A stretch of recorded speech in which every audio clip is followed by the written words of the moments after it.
Millions of people bought cheap tickets believing they had beaten the system.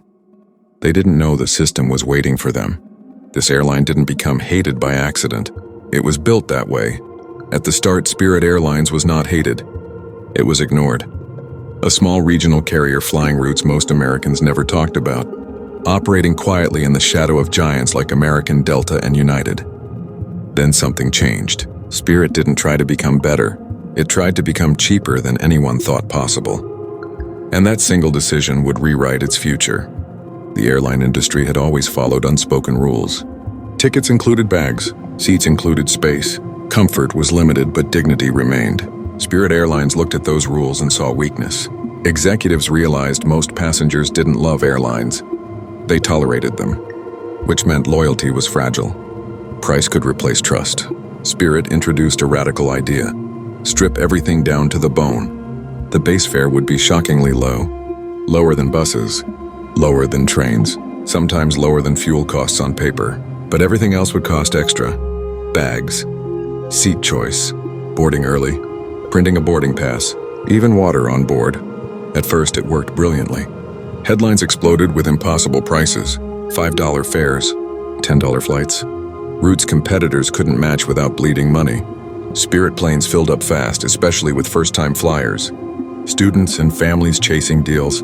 But something darker was forming beneath the numbers. The experience was intentionally uncomfortable. Seats were thinner, closer together, and barely reclined.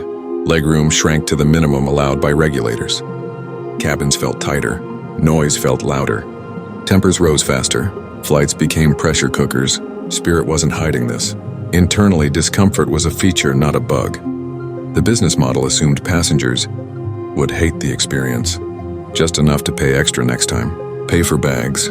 Pay for space. Pay for priority. The airline wasn't selling flights. It was selling escape from its own design. Then came the fees.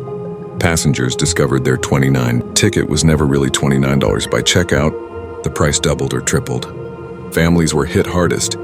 One carry-on could cost more than the seat itself. A missed online check-in could trigger another fee. Every step of the journey felt like a trap snapping shut. Social media began filling with screenshots, angry breakdowns, receipts showing how a cheap flight turned expensive. People didn't feel upsold. They felt tricked. Still, Spirit defended itself. The airline argued it was honest. Everything was listed. Nothing was hidden. Customers simply didn't read. But perception doesn't care about legality. It cares about emotion. And the emotion was turning sour.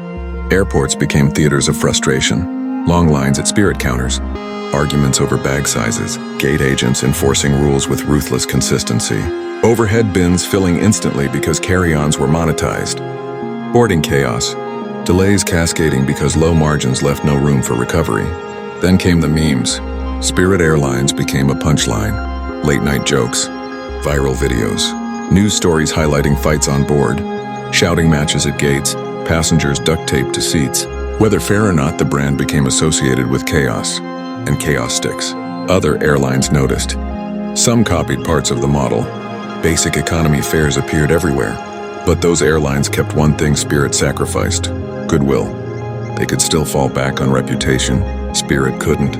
By the end of this phase, Spirit Airlines had succeeded financially but failed emotionally. It filled planes but emptied trust. And that imbalance would soon collide with reality in a way no spreadsheet could predict. The airline had broken the rules. Now the system was preparing to punish it.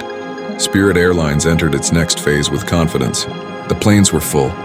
The margins were strong. Analysts praised its ultra-low-cost discipline.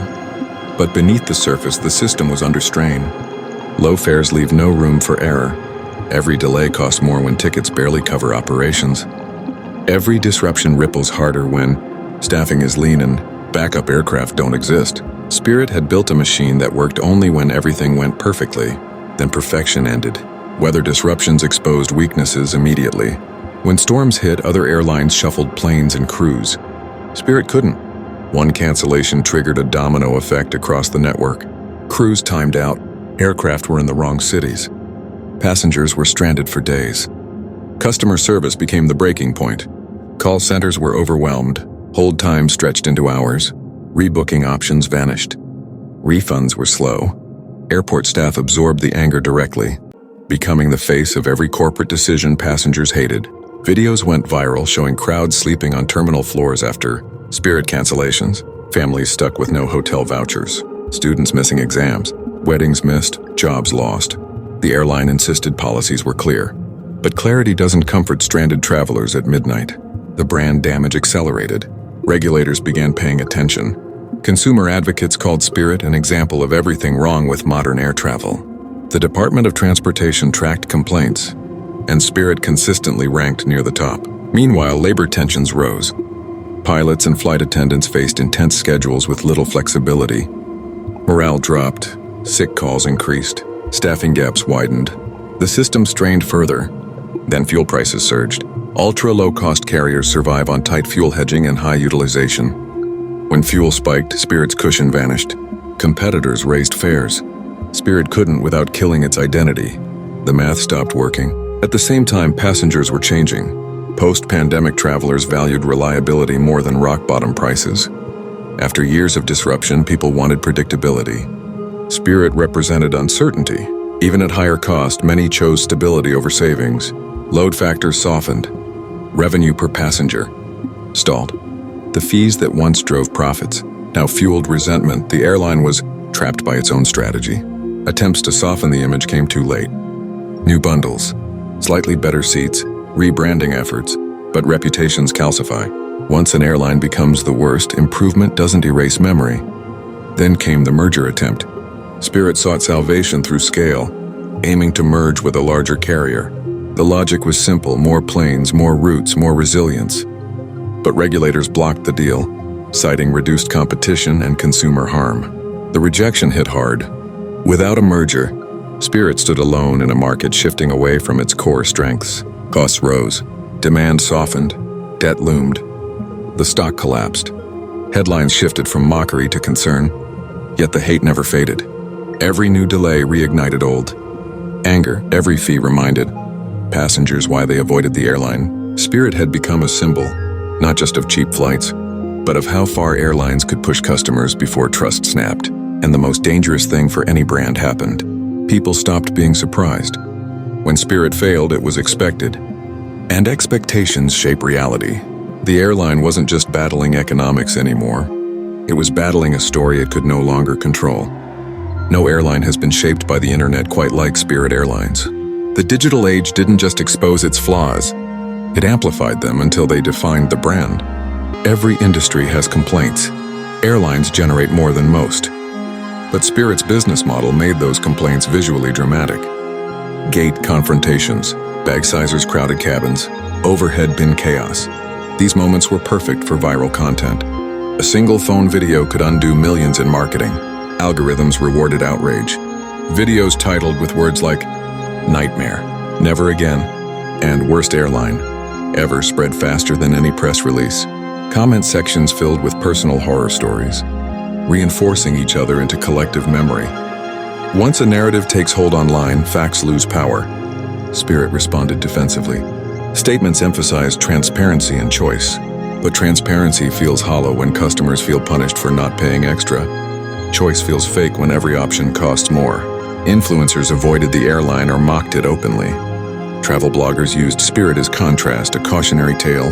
Even people who never flew Spirit believed they knew it. That belief mattered more than reality. Meanwhile, competitors learned.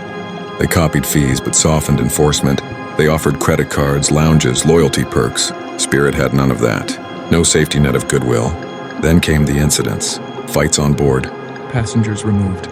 Emergency landings exaggerated online. Each story reinforced the image of chaos even when Spirit wasn't uniquely at fault. The brand had become a magnet for negativity. Psychology explains why.